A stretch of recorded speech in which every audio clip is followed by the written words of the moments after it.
So the next hour or so, we're going to have 4 of our team members present to you on a subject that you all said that you wanted to learn a lot more about. And it's about the role that ROI plays in your innovation program. So they very graciously shared some great costumes. Greta, Josh, Ben, I think you should stand in this order when you come up to this stage. The only other thing I want to mention is that this is actually a really good taste of what some of the service offerings that we have at IdeaScale are. We offer some workshops, so if you want to have a workshop about ROI or how to better track ROI in your own system, you could have a workshop like this at your organization. So why don't you come show us what it's all about, guys? Thank you, Jessica. Hello, hope lunch was good. Oh, I need a clicker. Where's the clicker? Stand in order. Stand in order. Yes, stand in order.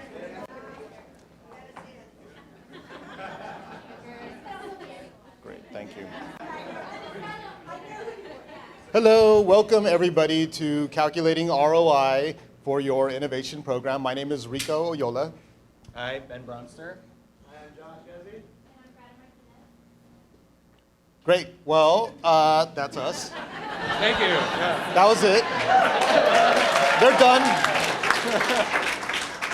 So calculating ROI for your open innovation program, really this session is about just catching your breath around all the ROI concepts and metrics that have been floating around from the earlier presentations and that are about to come in the afternoon. We're going to talk about calculating ROI for your open innovation program, but really focus on your campaigns and even ROI around your ideas with the intention that you could put it all together and think about it for your program. So really there are 3 types of categories that we'll just focus on with ROI. There's the qualitative metrics that some of you have heard already, the quantifiable metrics, and some opportunity cost. Qualitative metrics, we've heard already a little bit, are some new insights and lessons learned by just managing our campaigns, just by managing our innovation programs, by managing our experiences. Some other maybe surprised metrics or some outcomes that may come about from the campaigns are new stories. So this campaign just surfaced a bunch of new stories. We're not quite sure how we're going to use them, but they're valuable. And it's an important metric to just capture and keep in our pockets. There also may be some unintended or intended social impact, positive social impact that comes out of it, and we're still figuring out, how do we quantify it? But for now, it's a good qualitative metric. Additionally, I think we're all been really comfortable this morning talking about some of the quantifiable metrics, right? This idea has resulted in 20,000 hours saved, right? Or our employee engagement scores have increased, by X%. That's a clear quantifiable metric. And then of course, the top 5 ideas estimated together can actually increase revenue by this thousands of dollars. Another quantifiable metric. And then that's the idea right now in present tense. Once we implemented it, it actually may be higher or lower. So thinking about value and time together is an important metric. And then finally, as NASA reminded us, the opportunity cost, right? What are the alternatives? So you could manage this campaign on IdeaScale and ask the world on the best solutions, or you could have hired 6 engineers and put them in an office and gave them 6 months. And that would have cost something. And that would have took some time as well, right? Great example. So we think about the relationship between these inputs and outputs together, and that kind of gives us an understanding of what ROI could be for our ideas for our campaigns. So admittedly, I Googled ROI. Investopedia has a basic simple return on investment formula, right? Gains minus the investment cost divided by the investment cost.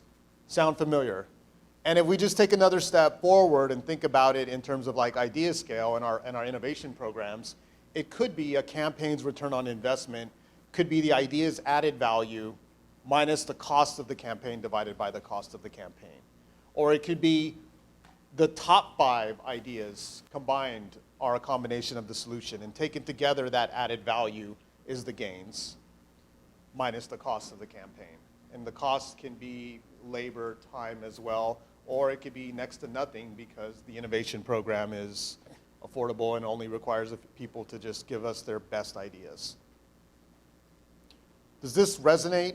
We're all thinking about this? Well, it's interesting, TriHealth mentioned this in the context of just an idea, estimating the ROI on one idea, and what was the cost of the idea versus the estimated value.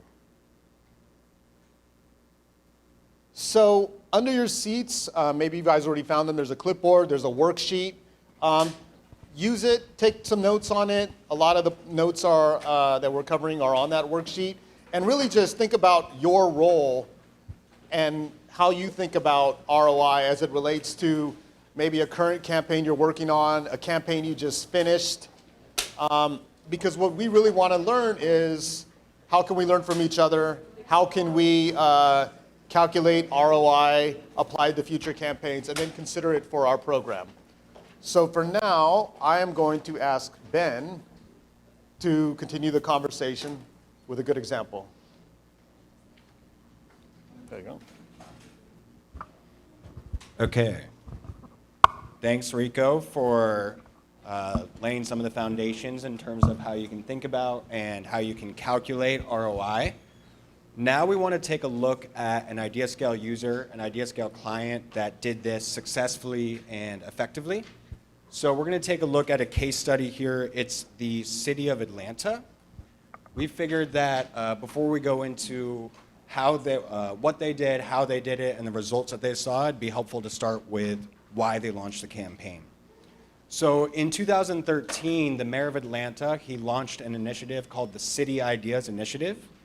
And what he did was he appointed an innovation task force and tasked this group with sourcing ideas for how the city could operate more efficiently, cut red tape, and save money on operations. So ultimately, actually, we can take a quick step back. One of the big points we're trying to make here is if tracking ROI is important, and it usually is, you can design a campaign in a way that makes it easier for you to do exactly that. So what the City of Atlanta ultimately did is they created an idea submission form and an idea funnel that were designed to collect specific types of information at specific times from different stakeholders in order to collect and verify information as it pertains to the gains from specific ideas. So the idea submission form looked like this. They had the end idea submitter include information about their idea and, of course, the description. But they also included, at the time of idea submission, an estimated potential savings should the idea be selected and then implemented. And then they also asked the end idea submitter to select the department that they thought would be most relevant to champion the idea. Then what they did is they took a short list of the most promising ideas that were submitted to each department, and those departments built teams around the ideas. The team's responsibility was to further evaluate, assess, and prioritize ideas. Using the IdeaScale functionality, they were actually able to efficiently include teams from almost 20 different departments, and then they progressed the twice shortlisted ideas to a refined stage where they completed cross-departmental reviews. In this stage, the department-specific teams, the cross-departmental teams, they conducted their own feasibility studies, their own impact assessments, and then did their own estimated projected savings should an idea be implemented on both a 1-year and a 5-year horizon. Again, the idea here was to collect the same information at multiple points throughout the funnel in order to take those different metrics and then work to verify the information to get as close to actual projected savings or as close to the actual savings that would be realized should any of these ideas be implemented. So what type of results did they see? It was a wildly successful campaign. While we'll get to the results that they saw financially, it was also said that many of the ideas that they sourced actually aligned with the mayor's agenda, with the mayor's key priorities for the city. Morale across the city was said to have increased by employees. And ultimately, they sourced over 300 ideas from almost 700 people. And again, due to the way that they designed the funnel, were able to easily include almost 20 different departments in the idea evaluation. Ultimately, 6 ideas were selected for implementation, and the top 3 alone estimated to a projected cost savings of $7.1 million per year for the residents of Atlanta. It's important to highlight that while 7.1 million is a fairly large number, there is a lot of additional qualitative value that was created by this campaign. If you look again to the increased morale reported by employees across the city, to the sourcing of ideas that aligned with already defined objectives, it's important to think about that gains in general, while they can be quantitative, and I know we're repeating ourselves a little bit here, there is real value in qualitative gains as well. So now I'm going to pass to Greta, who's going to guide you all through an activity of sorts to help you think about this for yourselves. Thank you, Ben. I'm actually going to get help from Josh because I get very animated. If you know me, you know that's normal. So we've just heard from Ben and Rico, who just talked us through qualitative, quantitative metrics, right? So kind of this ingredients of arriving to calculating ROI. And then we just heard about an amazing case study of a client, the city of Atlanta, that was able to take those ingredients and arrive at their specific ROI. So today we're going to pull out our clipboards. Everybody has it in front of them? Great. So we are going to start thinking about how do we get started with that? Where do we get started with tracking and calculating ROI for our campaign? Josh, please. Thank you. So we have a little scenario that we've created here to start, the wheels turning about first, tracking and calculating ROI starts at the very beginning. It should start at the intake of ideas. It's not an afterthought for a campaign. So I'm just going to read through the scenario, and you also have it here on your clipboard. Okay, so there's a new CEO that's taken over the helm of your company. And as one of her first tasks, she's tasked you, the innovation delivery team, to come up with a campaign that's going to engage employees across the entire company on how they can improve environmental impact, increase efficiency, and cut operational costs. Okay, so let's think about what are some questions, what's some criteria, metrics, how can we blend in KPIs with a question to start assessing the viability of ideas that we're going to be receiving in this campaign. So I'm going to give everyone 5 minutes to chat with your neighbors. We've all had the morning and lunch to get to know each other well already, share our successes and challenges, and just jot down at least one criteria that you would use in your idea submission form to start assessing your ideas. If you have a question, feel free to ask anybody with an IdeaScale pin around you. Woohoo!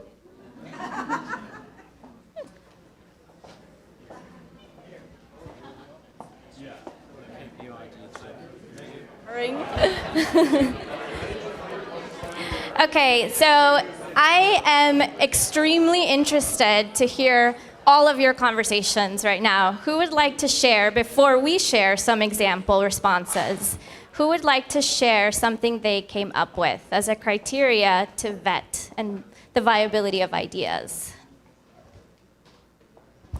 Heather, thank you. What's our current CO2 impact on the environment? Did everybody hear that? What's our current carbon impact? Interesting. So Heather just shared that one criteria she would use to assess an idea is what is the current carbon impact the company has, right? So this is really important. We can actually move to the next slide, please. So this is really important because first it touches upon one of the criteria that the new CEO at the company has already outlined as a metric, right? So we need to be measuring against improving environmental impact. So how can we get started with that if we don't know the baseline, right? And so this is something, for example, that is going to relate specifically to sustainability, but then also resources, right? So what existing resources do we have at the company that can help us reduce our carbon impact, right? So thank you, Heather, for that. Would anybody else like to share another criteria they came up with today?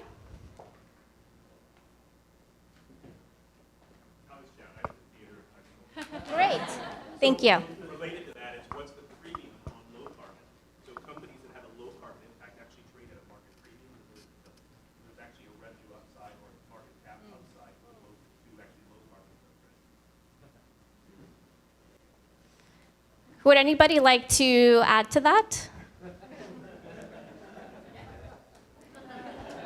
So I'm curious, how would you position this as a question in your campaign? So we're putting a campaign out there for employees to submit ideas. How could we pose this as a question, this important information, right, both for the organization and for an employee, say, that maybe isn't aware of that?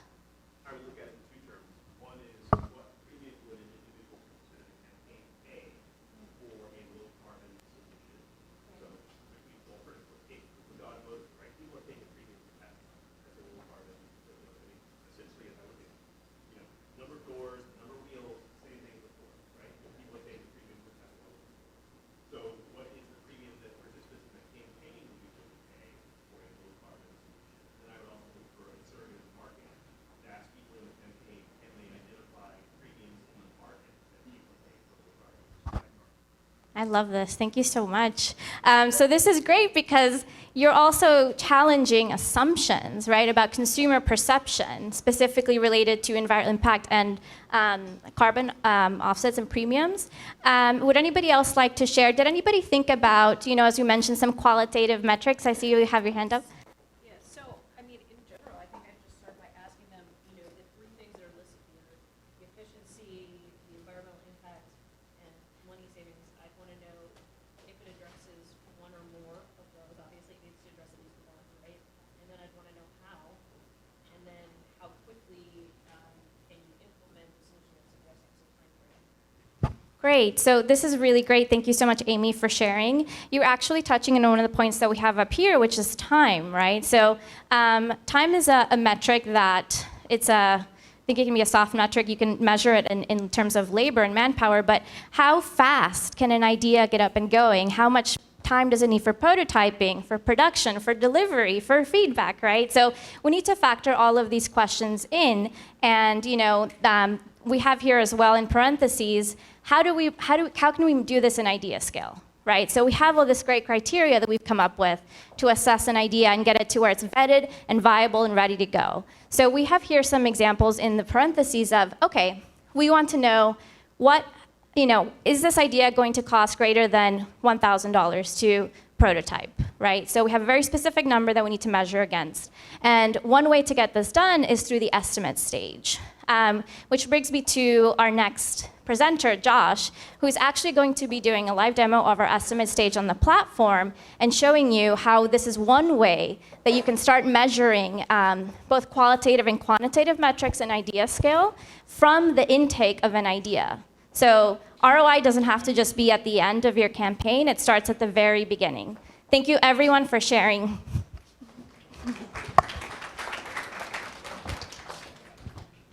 All right. Thank you, Greta. So now we want to go over the estimate stage. So a lot of you are probably familiar with what stages are in funnels. Some of you who aren't. Stages are what make up a workflow. And every campaign typically has a unique workflow. Some have the same, but typically they're pretty unique. So the campaigns or challenges I'm sure most of you are familiar with are designed by these workflows, and the workflows are made up by stages. So the most typical one you'll see is the ideate, which is the votes and comments. And then another one in that list is the estimate. So we'll go into what this is. So before we do, I want to talk about the wisdom of crowd just a little bit. So you all are probably wondering what a cow and who wants to be a millionaire have in common. But there's actually a kind of funny story about it. So in the early 1900s, there used to be these things called regional events for farmers. So I think this was based in London. So back in London, these farmers would have events at their farm, and they would have these pretty much advisory boards on how much their livestock weighed. So they would weigh chickens, cows, pigs, horses. And one of the games they would play is who can guess the exact weight of the bull. So they would all put their guesses into some sort of jar, and the winner would get a prize. So they started to do a study on this. They wanted to see how accurate people's guesses were. So what they found out was that the combined wisdom of the crowd, if you average their answers out, was actually 1 pound off the cattle. So the experts who know how much these bulls weigh were actually a little bit further off than the crowd's average guess. And the reason behind this is because the power of the crowd and the diversity, the cognitive diversity of everyone submitting their guesses is actually greater than the experts. So that can be seen in a more modern day example, like Who Wants to Be a Millionaire? So I'm sure most of you are familiar with this game. If you're not, it's a multiple question game. If you get it right, you move on to the next question. If you get stumped and you don't know, you can use a lifeline. One of the lifelines is ask the crowd or ask the audience. So out of all 3 lifelines, ask the audience was actually the most accurate. The producers came out to say that ask the audience was 95% accurate. So just another example of using the wisdom of crowd. So how is that relevant to the estimate stage? So the estimate stage, this is what it looks like, and I will demo it live for you here in a second. But this is what it looks like. So pretty simple idea. You already know, Rico went over what ROI is, and there's the formula there. So if you see here, you have what is the most that this idea could be worth, what's a reasonable amount, what's the least amount, that's value. And then you do the same thing for cost, most, reasonable, least. Those are averaged out to value and cost, and then those go in the formula. So it's trying to find your most accurate guess, and over time, as more people submit, the guess will become more accurate. So that's how it works, and I'm going to briefly show you how to do that on our site. So this probably looks familiar to everybody, at least reasonably familiar.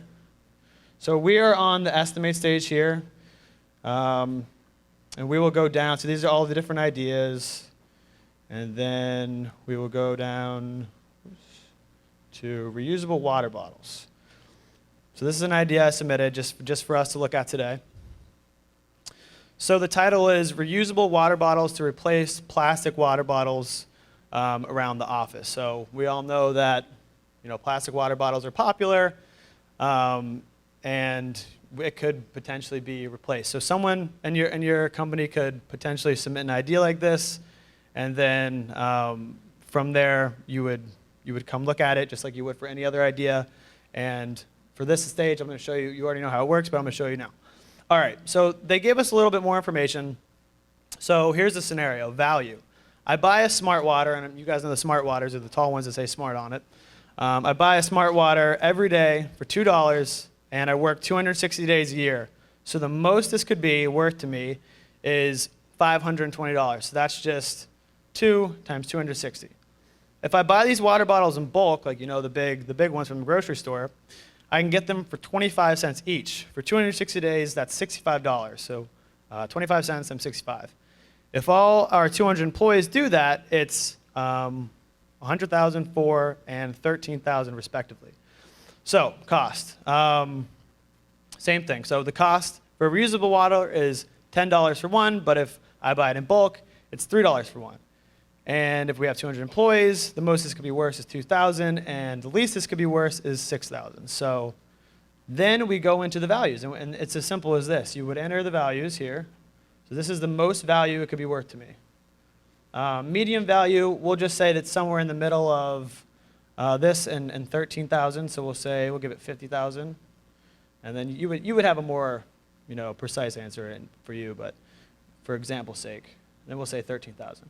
So then we do cost. So the highest cost this could be is 2,000. Medium cost, again, we'll just put something in, and then low cost 600. And then you would submit estimate. So from here, it's going to average out our costs. It's going to do exactly what I showed you on the page. If you scroll down here, here are the averages.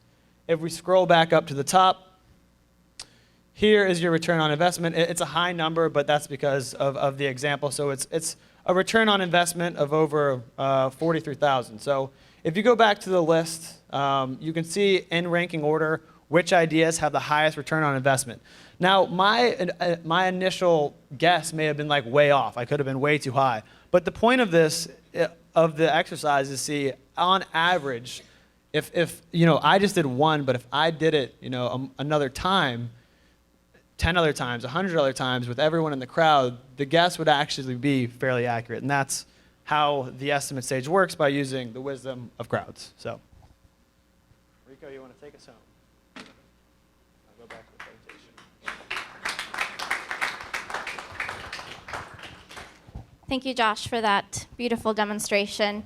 So, as we've talked about today, it's our hope that, as you start crafting your first campaign, or maybe it's your 100th campaign on IdeaScale community, that, the way that you think about ROI involves both qualitative and quantitative metrics, right? So the Credit Union of Colorado was just up here, and, she mentioned we used metrics like rationale and scale, right? So how can we quantify rationale, for example, in your campaign, right? How can we get creative about whether an idea fits with our organization's mission? Should we be quantifying that? Do you think we should? Is that important for you? Yeah, right? Because an idea can have a huge financial return on investment, but if nobody in the organization is going to implement or adopt it, then it's worth nothing, right?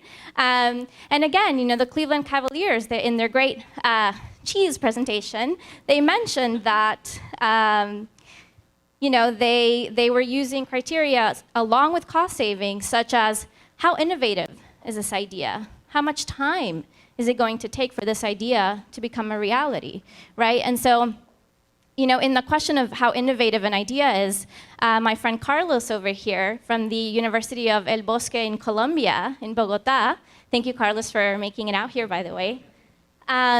They recently did a 2-day hackathon, a 48-hour hackathon at an in-person event where they actually used the assessment stage as the judging. So they had criteria, and if you're not familiar with the assessment stage, reach out to your innovation strategist, talk to them about it. It's a wonderfully diverse stage in your funnel workflow. And so they actually used it where they had 5 set of criteria, such as how innovative is this idea? Can we scale it? Is it replicable? And they had judges from different private and public partners come in and judge the idea based on these both quantifiable and qualitative metrics. So with that, we're concluding today's presentation. I think Rico wants to just add a few more comments. And again, thank you. Thanks, Greta. Okay, so in addition to Greta's examples and the university, we have a few examples up here. Saved over 40,000 personnel hours. That's quantitative. Reduced development life cycle by 50%. That's probably financial and time as well, quantitative metrics. Improved student attendance in the developing world, quantitative, 78 to 92%, but clearly there's probably some qualitative value in there that's not being captured. What's my point? These are 6, and there are several other case study examples. So when you're thinking about how am I going to think about ROI with my existing campaigns, reach out to your innovation strategist. We'll work with you to find some examples and then work with you to tee up these conversations so you can get that buy-in with that senior leadership. They're all available in IdeaScale resources. And my ask for you guys today is to continue the conversation today throughout the rest of the day, and also we're taking Google Notes. So it would be awesome is if we can cut and paste some of our notes on ROI into that doc so we could all kind of see, oh, this is how the university is doing it, this is how NASA's doing it, this is how TriHealth is doing it, and we could have a record to learn from each other on the notes. If we want to do it publicly, we're also going to be doing it on IdeaScale Nation on LinkedIn. We have an IdeaScale Nation group. Scan the code, and some of you guys are already on there right now asking questions about ROI and making haikus. So Please scan the code and continue the conversation, and thank you for your time.